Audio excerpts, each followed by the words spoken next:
Egypt کے شہر Cairo سے 500 کلومیٹر دور لائم سٹون کے بڑے بڑے پہاڑ موجود ہیں۔ ان پہاڑوں کو ویلی آف دا کنگز بھی کہا جاتا ہے۔ حیرت کی بات یہ ہے کہ یہ پہاڑ اپنے اندر بہت سارے راز چھپائے ہوئے ہیں۔ ان رازوں سے پردہ ہٹانے کے لیے پچھلے 200 سالوں سے اس ویلی میں کھدائی کا کام چلتا آ رہا ہے۔ ناظرین، آج سے تقریباً 4500 سال پہلے ایجپٹ میں جب کنگز مر جایا کرتے تھے تو ان کو پیرامڈز بنا کر ان میں دفن کیا جاتا تھا۔ پیرامڈز کے اندر مختلف چیمبرز سجائے جاتے تھے اور جن چیمبرز میں کنگ کے ساتھ ساتھ اس کے سارا خزانہ بھی ڈیکوریٹ کیا جاتا تھا۔ اینشینٹ ایجپشنز کا ماننا تھا کہ یہ خزانہ انسانوں کے لیے مرنے کے بعد آفٹر لائف میں بھی کام آئے گا، لیکن اتنے بڑے بڑے پیرامڈز بنانے کے لیے کافی وقت بھی لگتا تھا اور کافی زیادہ محنت بھی لگتی تھی۔ ایکسپرٹس اور ریسرچرز کا ماننا ہے کہ جیسے جیسے وقت گزرتا گیا پیرامڈز بنانے کا سلسلہ ختم ہوتا گیا اور کنگز کو اب دفن کرنے کے لیے لائم سٹون کے ان پہاڑوں کو چنا گیا، اور اسی وجہ سے اس جگہ کو آج ویلی آف دا کنگز بھی کہا جاتا ہے۔ ایسا مانا جاتا ہے کہ اینشینٹ ایجپشن کے کنگ اپنے مرنے سے پہلے ہی اپنے لیے یہ ڈوم اور کافن تیار کر لیا کرتے تھے تاکہ ان کے مرنے کے فوراً بعد ان کو دفنا کر فوراً اس ڈوم کو ہمیشہ ہمیشہ کے لیے بند کر دیا جائے۔ پچھلے 200 سالوں سے اس ویلی سے 65 ڈومز دریافت کیے جا چکے ہیں، لیکن ملنے والے ڈومز میں زیادہ تر کے چیمبرز اندر سے خالی تھے۔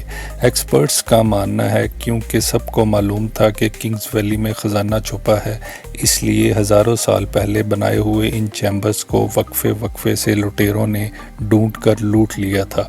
خزانہ تو بالکل بھی نہیں چھوڑا گیا، جبکہ کچھ چیمبرز میں صرف کنگز کی ممی کو چھوڑا گیا۔ ایک دن کنگز ویلی سے ایک ایسا راز ملا جس نے دنیا بھر میں ایکسپرٹس کو حیران کر دیا۔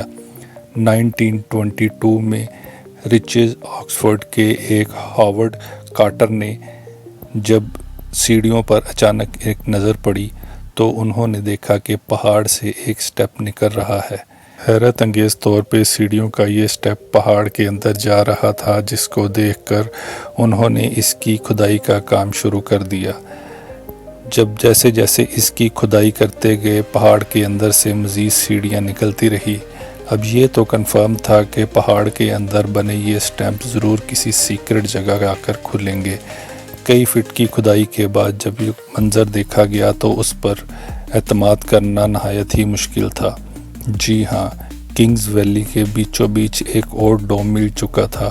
یہ وہ ڈوم تھا جس کی انٹرنس 3000 سال پہلے بند کی گئی تھی، اور اس کے اندر اس سے پہلے جو آخری دفعہ داخل ہوئے تھے وہ 3000 سال پہلے داخل ہوئے تھے۔ انٹرنس کے بالکل سامنے رکھے پتھروں کو ہٹا کر جب کارٹر اس کے اندر گیا تو اس نے دیکھا کہ پورا چیمبر ہزاروں قسم کے سونا چاندی کے خزانوں سے بھرا ہوا تھا۔ یہ ایک ایسا منظر تھا جو آج سے پہلے کبھی نہیں دیکھا گیا تھا۔ اس چیمبر میں موجود تمام چیزیں سونے سے بنی ہوئی تھیں، اور اس کے علاوہ اس میں ایک تابوت بھی ملا جس کا کور اور پورے کا پورا کافن جو ہے وہ سونے کا بنا ہوا تھا، اور اس کا صرف کور ہی 92 ٹن سونے کا تھا، جس میں کسی قسم کی کوئی بھی ملاوٹ نہیں تھی، 100% پیور گولڈ۔ ساتھ ساتھ اس چیمبر کی دیواروں پر جو پینٹنگز بنی ہوئی تھی اس کے کلرز ابھی تک کافی زیادہ برائٹس تھے۔ اس ڈسکوری نے پوری دنیا کے ایکسپرٹس کو حیران کر دیا تھا، کیونکہ یہ واحد ایسا ڈوم تھا جو لٹیروں کی پہنچ سے دور رہا۔ یہ ڈوم تو اپنی اصلی حالت میں مل چکا تھا، لیکن اب ریسرچرز کے لیے نئے سوال لے کر آ گیا تھا۔ ریسرچرز کو یہ بات سمجھ میں نہیں آ رہی تھی کہ ڈوم کے اندر پڑی ممی کون سے کنگ کی ہے، اور اس میں موجود پینٹنگز کس چیز کا اشارہ دے رہی ہیں، اور دوسرے ڈومز کو لوٹ لیا گیا تو یہ ڈوم لٹیروں سے کیسے محفوظ رہ گیا۔ یہ وہ سوالات تھے جن کا جواب ریسرچر اور آرکیولوجسٹ کے لیے بہت زیادہ ضروری تھا۔ لہٰذا جب ممی کا DNA ٹیسٹ کیا گیا تو جو معلوم پڑا اس نے سب کو حیران کر دیا۔ ممی کے ڈی این اے ٹیسٹ سے معلوم پڑا کہ یہ باڈی ایک 18 سال کے کنگ کی ہے جس کا نام توتن خامن تھا، اور اپنے باپ کے گزر جانے کے بعد جب یہ بادشاہ بنا تو اس کی عمر صرف 18 سال تھی۔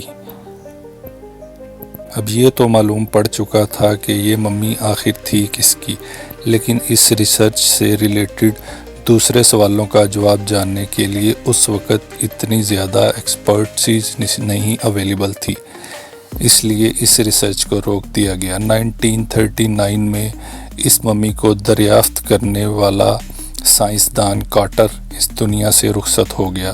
اس کے جانے کے بعد اس ریسرچ کو کمپلیٹلی طور پر بند کر دیا گیا۔ کئی سالوں بعد جب ٹیکنالوجی کا بوم آیا تو اس مسٹری کو سالو کرنے کے لیے ایک دفعہ پھر ریسرچ کا کام شروع کر دیا گیا۔ عالیہ اسماعیل ٹیکنالوجی کی مدد سے ان سوالوں کے جواب ڈھونڈنے کے لیے ایک دفعہ پھر اس ریسرچ کا حصہ بنی اور میدان میں اتر گئی۔ ان کو اس کی زندگی کے بارے میں جاننا تھا جب وہ 3000 سال پہلے زندہ تھا، اور یہ ڈوم کس وجہ سے لٹیروں سے زندہ رہ گیا تھا یہ جاننا بھی اس کے لیے بہت زیادہ ضروری تھا۔ سب سے پہلے وال پینٹنگز کو سمجھنے کے لیے ان کو سکین کر کے جب لیپ ٹاپ سافٹ ویئر میں اوپن کیا گیا تو اس میں برش کے نشان صاف نظر آئے۔ ایکسپرٹس کے لیے یہ بات بہت حیران کر دینے والی تھی، کیونکہ اس طرح سے برش کے نشان اس وقت نظر آتے ہیں جب وال کے اوپر جب گیلے پلاسٹر کے اوپر رنگ کر دیا جائے۔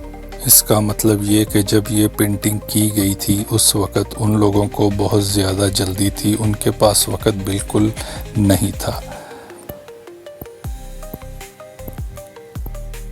لیکن ایک بات سمجھ نہیں آ رہی تھی، اتنا زیادہ ڈیکوریٹڈ اور اتنی زیادہ محنت اور کھود کر بنایا گیا ڈوم، آخر ایسا بھی کیا ہوا تھا کہ ان کے پاس اتنا بھی ٹائم نہیں تھا کہ پلاسٹر کے سوکھنے کا ویٹ کرتے۔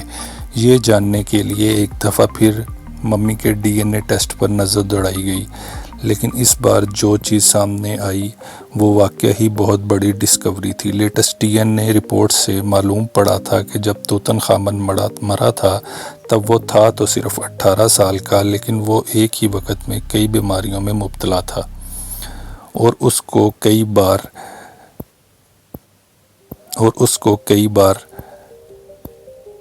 اس کا لیفٹ پاؤں کام نہیں کرتا تھا، اس کی بیک بون بھی ٹیڑھی تھی، اور اس کو کئی بار ملیریا کے اٹیک ہو چکا تھا۔